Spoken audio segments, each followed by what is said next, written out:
खुशी में हो के मगन आंसू लागल बा होई दर्शन। ऐ तू कही के तू हंस के सवार ये बिना वाली बिनती हमार माई करी हम तोहर इंतजार हदे तू बेटवा के अपन दुलार।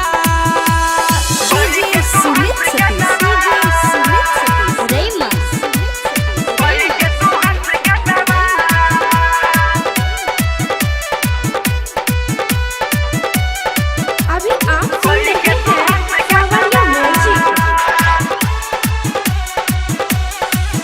राउर मूर्ति लाई सब पंडाल के सजाई माई ध्यान बो हम धरनी राउर भगती में पागल रही रात भर जागल दोनों बेरा आरती करनी।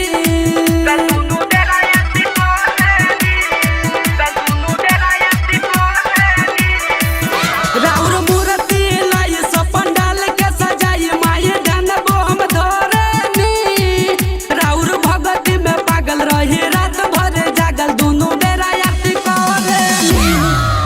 हमर यरजी करत मसाकार राउर बेटा करत बागोहार माई सुन लेती हमर पुकार ऐ तू कही के तू हंस के सवार।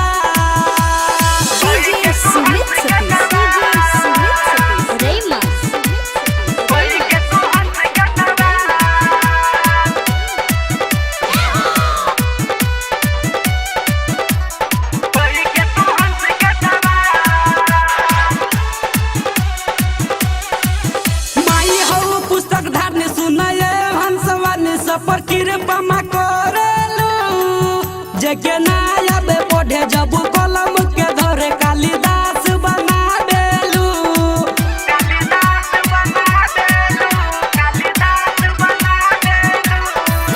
माई हो पुस्तक धारने सुनाए हंसवानी सफर कृपा करेलू जेके ना आबे पढ़े जब कलम के धरे कालिदास बना देलू।